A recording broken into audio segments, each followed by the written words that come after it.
আসসালামু আলাইকুম রহমতুল্লাহ। তুষার এডুকেটের পক্ষ থেকে আরেকটি নতুন ক্লাসে তোমাদেরকে আমন্ত্রণ জানাচ্ছি। বোর্ডের লেখা দেখে নিশ্চয়ই বুঝতে পারছো আজকের ক্লাসটি হবে হচ্ছে রাইট ফর্ম অফ ভার্বস নিয়ে। এবং রাইট ফর্ম অফ ভার্বসটা তোমাদের কাছে কেন জানি একটা আতঙ্কের বিষয়। আসলে কথা হচ্ছে রাইট ফর্ম ভার্ব খুবই সহজ বিষয়।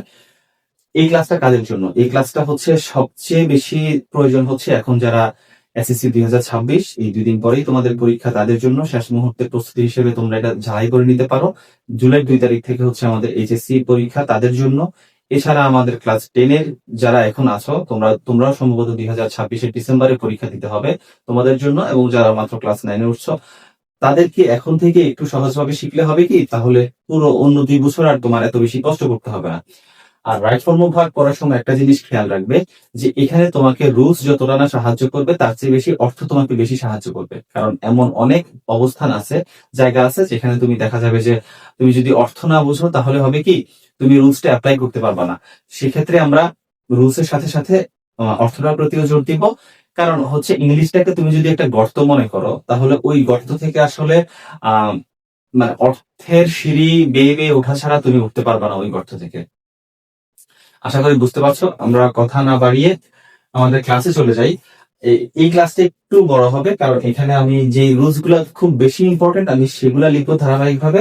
খেয়াল করি, আমাদের 1 নাম্বার রুলস হচ্ছে মোরাল ভার্ব গুলোর পরে ভার্বের প্রেজেন্ট ফর্ম হবে। আসলে আমরা কি করি রাইট ফর্ম ভার্বস এর মধ্যে? আমরা কি করি, আমরা ভার্বের যতটা রূপ হওয়া সম্ভব আমরা সেগুলা বসানোর চেষ্টা করি। যেমন ধরো ভার্বের বেস ফর্ম, মানে এটার সাথে এস বা ইয়েস ও যোগ হবে না, যা তাই তাই বসবে। তো সেই ক্ষেত্রে এই যে ক্যান, কুড, শেল, শুড, ধরো আমরা তো জানি যে তাদের থার্ড পারসন সিঙ্গুলার নাম্বার হলে ভার্বের সাথে এস বা ইয়েস যোগ হবে।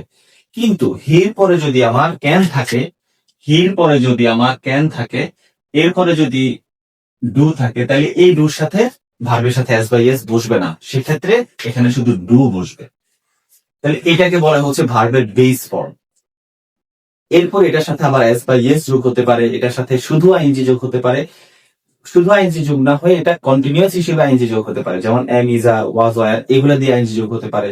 এছাড়া আমার ভার্বের present form, sorry, past participle form হতে পারে। আবার এটা প্যাসিভ ফর্মে যেতে পারে, মানে ভিন্ন ভিন্ন রূপ হতে পারে, ফিউচারে যেতে পারে। তো ওই সবগুলা মিলেই হচ্ছে আমার রাইট ফর্ম অফ ভার্বস। তো আহ, প্রত্যেকটা রুলস থেকে আমরা কিছু কিছু শিখবো, যেগুলো খুব বেশি ইম্পর্টেন্ট, অ্যাপ্লাই করতে সহজ হবে আমাদের। যা বলছিলাম, মোরাল ভার্ব গুলোর পরে ভার্বের প্রেজেন্ট ফর্ম হবে। তাহলে মোরাল ভার্ব কোনগুলো? Can, could, shall, should, will, would, may, might, must, ought to, need to, use to, going to, dare. এগুলা যদি শূন্যস্থানের আগে থাকে, তাহলে তারপরের ভার্বটা আমরা প্রেজেন্ট ফর্মে বসাবো। 2 নাম্বার রুলস হচ্ছে টু এর পর ভার্বের প্রেজেন্ট ফর্ম হয়, এবং আমরা জানি টু এর পর ভার্বের প্রেজেন্ট ফর্ম মানে টু প্লাস ভার্বের প্রেজেন্ট ফর্ম, এটাকে আমরা একসাথে ইনফিনিটিভ বলি। 3 নাম্বার রুলস হচ্ছে আমাদের যদি শূন্যস্থানের আগে can not but, could not but, let, feel, hear, see, make, watch, would better, would rather, had better, had rather, এগুলো যদি থাকে, তাহলে আমরা সেখানে ভার্বের প্রেজেন্ট ফর্ম বসাতে পারবো। 4 নাম্বার রুলস হচ্ছে universal truth, proverb, habitual fact, scientific truth এবং বর্তমান নির্দেশক যে কোনো শব্দের পরে আমরা ভার্বের প্রেজেন্ট ফর্ম বসাবো। বর্তমান নির্দেশক শব্দগুলো কি? বর্তমান নির্দেশক শব্দগুলো হচ্ছে sometimes, regularly, often, frequently, generally, usually, এগুলা হচ্ছে বর্তমান নির্দেশক শব্দ। তাহলে আমাদের এই 4টা রুলস অনুযায়ী আমরা ভার্বের প্রেজেন্ট ফর্ম বসাতে পারবো।